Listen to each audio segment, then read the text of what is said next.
Hey guys, welcome to episode 3 in a series where we're going through this book, Logical Chess Move by Move. I know a lot of you already have a copy and you're going through it with us, which is great. If not, that's okay too. You're going to get some nice takeaways just from watching the video. So before we get started and go through game number 3, where you're going to learn 12 principles, I want to talk about 2 comments and questions from the previous episode. So first of all, a comment from C-Cow, which I thought was really good. He was reading a book, he's talking about the book. I'll throw this up on the screen, but he basically said when your opponent makes a move, you want to categorize it into one of 4 categories. Is it an attack? Is it a defense? Is it a developing move? Or maybe it's a mistake? And a lot of times what you will find is that the move is going to fall into one of those 4 categories. Not all the time. I would say that there's a 5th category of like, yeah, I'm not really sure what category that falls into. But a lot of times it's pretty clear. It's like, oh yeah, he's trying to attack my king. Or, oh yeah, he's trying to defend. Or, oh yeah, he's just developing. And usually, if it doesn't fall into one of those 3, there might be something wrong with it, right? There might be like, wait a second, that's a weird move.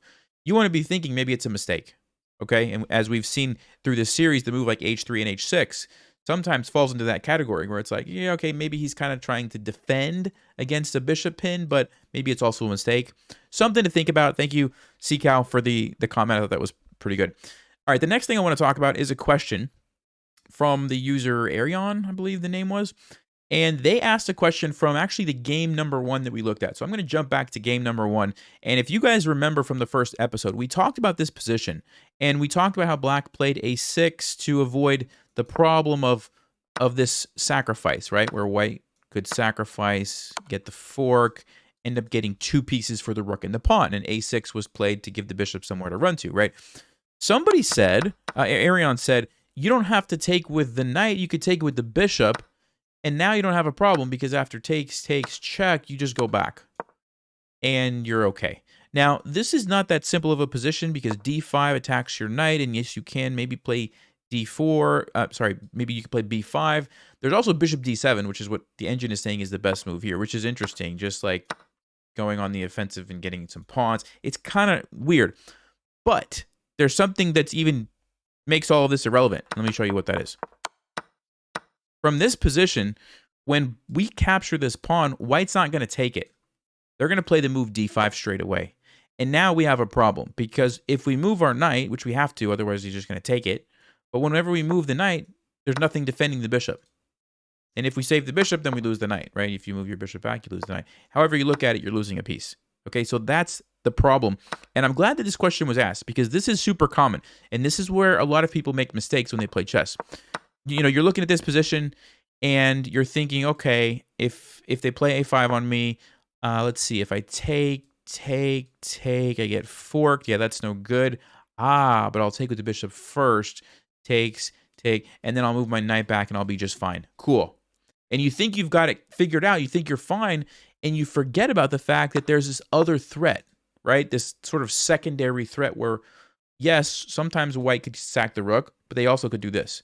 So this is why chess is tricky, and you have to make sure you consider all of the options, because if you only miss just one, that's all it takes, and now you're just losing a piece, okay? But good question. I'm glad that that was brought up, and I hope that makes sense, okay?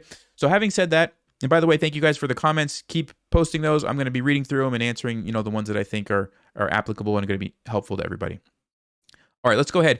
We're going to jump into game number 3, which was actually played by Colle, and there's an opening named after him, and so that's what we're going to see right now. So let's go ahead and get started. I'm going to go, but this is a kind of a key position, but we're going to start at the beginning and see how we ended up here. So d4, all right, first game that we're looking at with d4. d5, pretty standard stuff. Knight to f3. Let's keep going here. Knight f6 and e3. Now, of course, you have the principle of don't block your bishop in.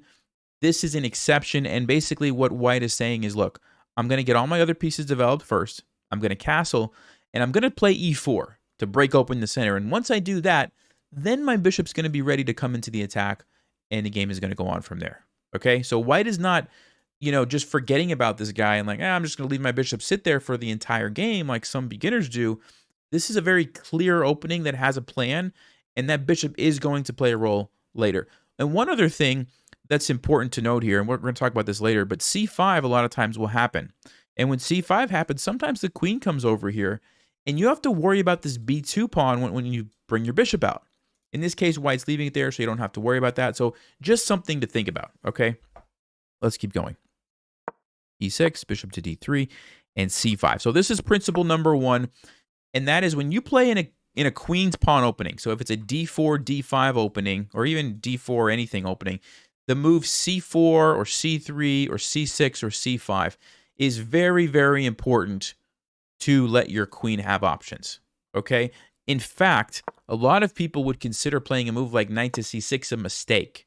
And the reason it's a mistake is because you no longer have that c-pawn which lets your queen out, and also you don't have that c-pawn to put pressure on d4. And without that kind of counter pressure, it really just frees up white to do whatever they want. They don't have to worry about anything, right? Because there's not going to be any tension that they have to be concerned with. So this is really critical. And you definitely, if you're a d4 player, you want to remember the c-pawn. Okay, you don't want to block the c-pawn. That's kind of a critical move. All right, let's keep going. So c5 was play, which is a good move for black, and c3. So here, white's deciding to defend, which is totally fine. Knight to c6, knight b to d2.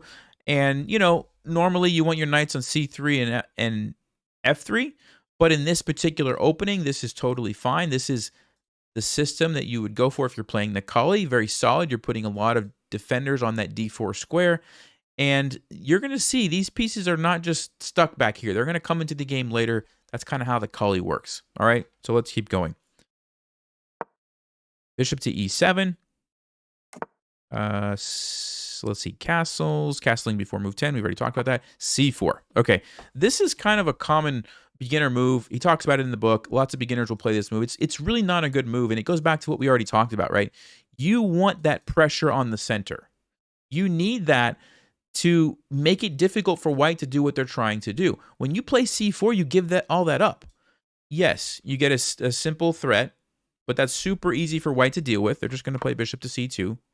And guess what? You no longer have any pressure on the center, and white can just continue doing what they're going to do. So usually that's not a good move. There are exceptions, and maybe we'll see a game in the future where that, is actually a good idea, but usually that's not the case, okay? So try to avoid moves like that if possible.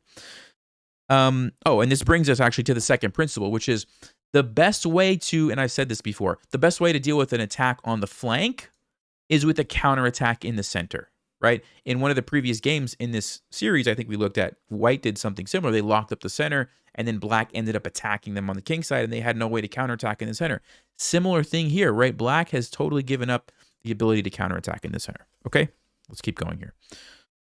We have b5, black's expanding over there, and now white plays e4, which was kind of their plan all along. And like I said, these pieces are now starting to get ready to come into the game.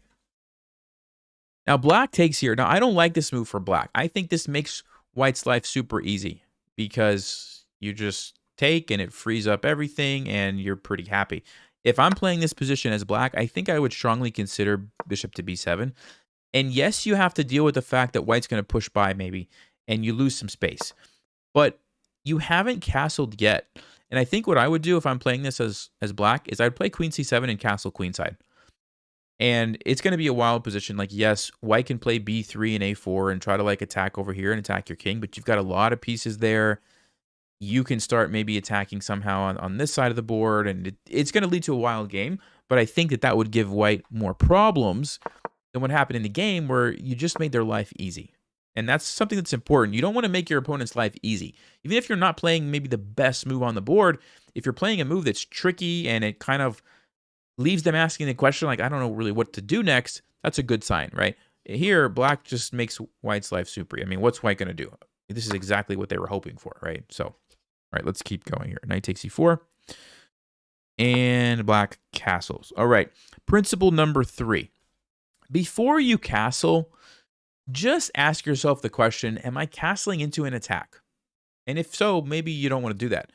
If you look at white's pieces here, which side of the board are they more likely to be able to attack quickly and easily? Well, the king side, obviously. I mean, look at the bishops. Both bishops are just lined up there. The knights are on that side of the board, right? Like, everything about this position says white's ready to attack over here, not so much over here. And if you see that, you might want to say, yeah, maybe I don't want to castle. Okay, so that's super simple thing to do that would probably save black a lot of headaches in this game, right? All right, let's keep going. Queen to e2. This brings us to principle number 4. The queen is such a powerful piece, by the way, that a lot of times people think like, oh, I can, it moves so far. I want to move it as far as I can, get it like right in front of the king, like, which is fine if you can. But sometimes, here's the principle, principle number 4. Sometimes just moving the queen one square totally changes the options that it has, and that might be all you need. There's some other openings where the f pawn is moved forward, and what I like to do as white is just slide the queen over just one square. And on e1, it has options to come over here, and then all of a sudden it becomes an attacking piece. Even if the knight is blocking it, it can still get into the game this way, right? You see how that works? This is another example. From e2, the queen now has access to the e4 square, which is crucial. You're going to start lining up here. You're going to line up here with the bishop, create a battery, maybe get checkmate. And you couldn't do that from d1, but now you can from e2. Even though it's only a one square move, it makes a huge difference. So keep that in mind with the queen, okay? All right, let's keep going. So bishop to b7.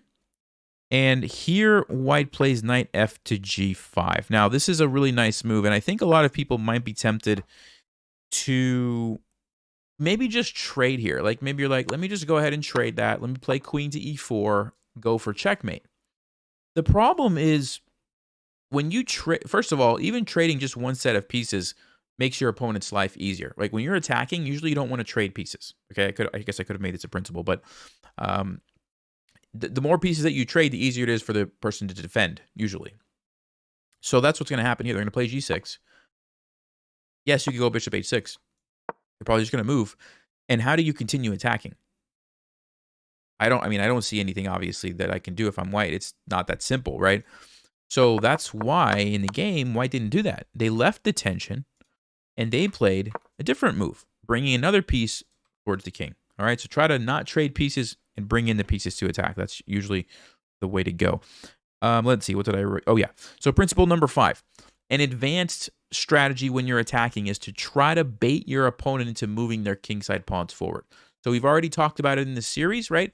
The weaknesses that are created when you make moves like h3 and h6 and g3 and g6, right? And white is taking that to the next level here and saying, I dare you, go ahead, move your pawn to h6, right? And that's exactly, that's exactly what black does. Play h6. Now we have some weaknesses, and we're going to see how that plays a role as we keep going. So now white trades and does the same thing as before, but what's the difference? They've thrown in these extra moves, which totally change everything, right? That little addition of these two moves changes the position dramatically. All right, so let's see how this works. Queen to e4. Now you have the same checkmate threat.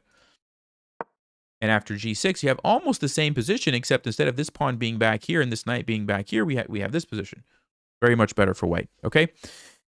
This brings me to principle number 6. When you're attacking, you want to look for weaknesses on specific color squares, okay? Specific color squares. So if you look at this section of the board around black's king, which color squares should we think about probably trying to attack if we're white? Well, the answer is the light squares. And how do I know that? How do I know that I should be attacking the light squares and not the dark squares? Well, for one, the dark square bishop is over here with the queen, creating a battery. So they're controlling a lot of these dark squares. And number 2, look at my pieces. I've got a queen, I've got a bishop, which are adding a lot of pressure to the light squares. And I've got a knight, which is also adding pressure to the light squares. So that's kind of a clue. And even though there's some pawns, I don't really care about that. That's still where I have the most strength, essentially. And so that's why it's kind of a clue of like, let's pay attention to the light squares and see if there's maybe something going on. Especially when you have a battery along a diagonal on those color squares. That's another clue, right? All of these things are giving you clues to how you might be able to find the best move in the position. Okay? Principle number 7. If you have a good idea, you want to make sure you check for tactical flaws. Okay, so even though you have a good idea, it might not necessarily work. So in this position, we've kind of already talked about it, right? The light squares are what we want to attack. A move that probably should jump out at a lot of you would be knight takes f7. Like, okay, I'm getting rid of that pawn because then I can just come in here and checkmate the king, right?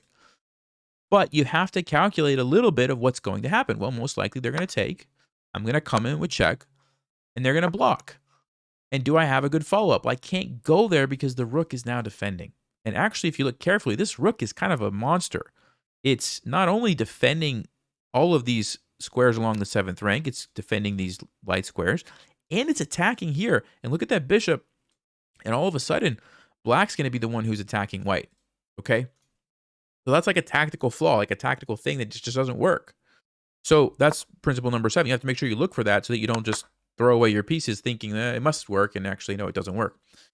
So after you do that, this brings us to principle number 8, which is there's usually more than one way to take advantage of a weakness. So we've already talked about it. We're trying to take advantage of these light square weaknesses. We looked at this. It doesn't seem to work. But remember, there's usually another way. So what's the other way? If you haven't already read the book, you want to pause, what should white play? You got a chance to look at that. It's knight takes e6. Very similar, but there's a key difference. Now, first of all, it's a fork. So black doesn't really want to ignore this. Now, I say that. There's a very complicated move here that Stockfish finds straight away. Knight takes d4, where you unleash this guy. You know, your knight is jumping in, and it leads to this, and then you can take back here, and it's still good for white, but it's better for black. And anyway, the game's going to go on. But I don't think very many people would find that in the game. You know, the knight was accepted. The knight was captured. Okay, so now we come in, and notice the difference. Very subtle difference, but instead of the rook being on f7 and sliding over, it's still back here on f8. And that's critical, right? That's critical because now black doesn't have a very good defensive move. You can't go here. You simply get checkmated right away. Only move is to play bishop g7 to give your king an escape square after the queen goes to h7. Okay? So principle number 9, okay? When you have multiple options, you should choose the one that forces the king to run.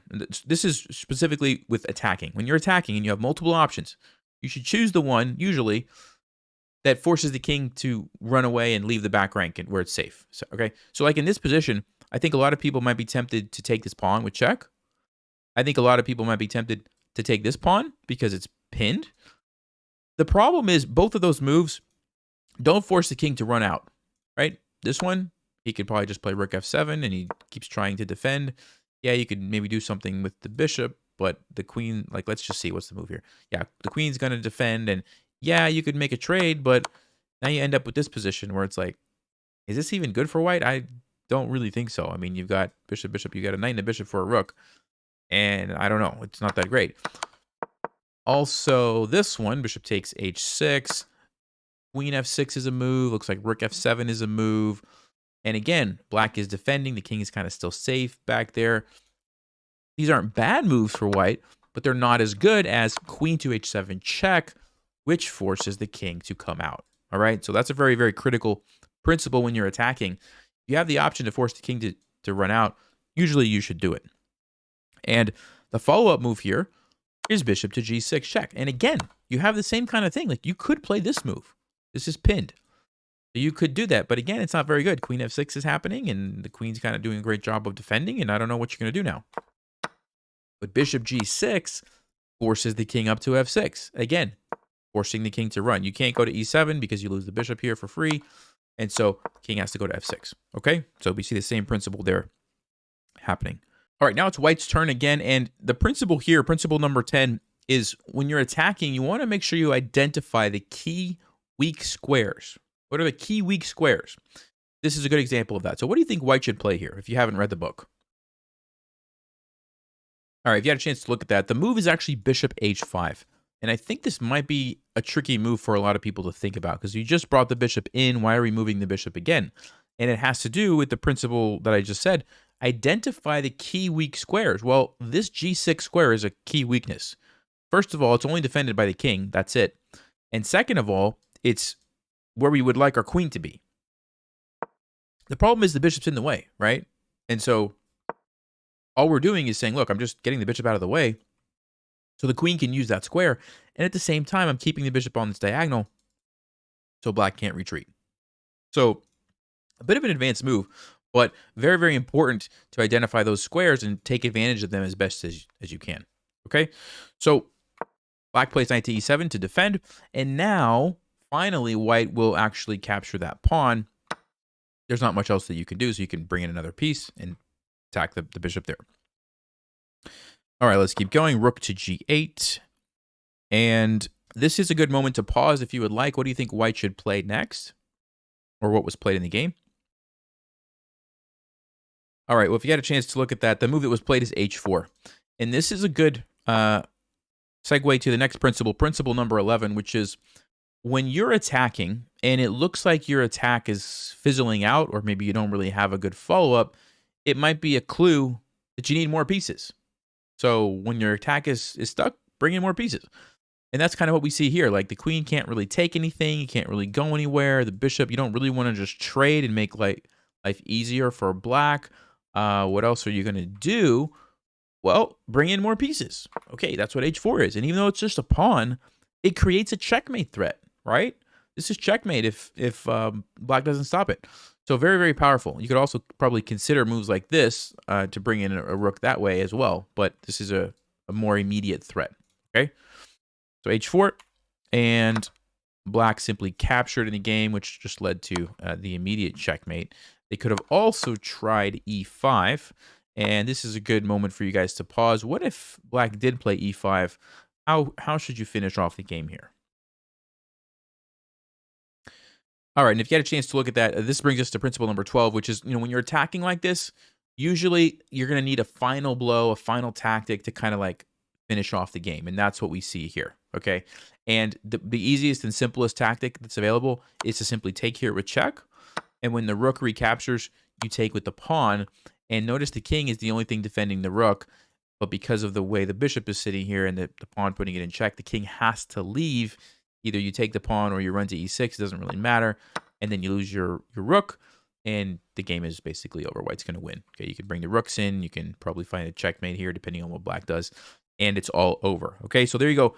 12 principles. A lot of those are related to attacking the king, and so very, very useful if you like to play those kind of games. And even if you don't, like, they're just good to know, because sometimes you could be defending and you can flip those around, vice versa. So really nice game. You don't think about d4 usually as being an attacking opening, but the Colle system is very dangerous, as we saw here, right? Especially when black kind of doesn't make life difficult for white. Black did a lot of things like we talked about that made white's life easy, like capturing here, like castling into it, falling for the trap here of playing h6. All those things, right, like led to this game happening. So homework for next time, game number 4. It'll be next Friday. Game number 4 is on page 29, and it's just a few pages long. These are pretty short games, so yeah. All right, I'll see you guys next time. Thanks for watching. Remember, put the comments, questions, and I'll try to read through those and answer those in the next video. Appreciate you guys. Stay sharp, play smart, and take care.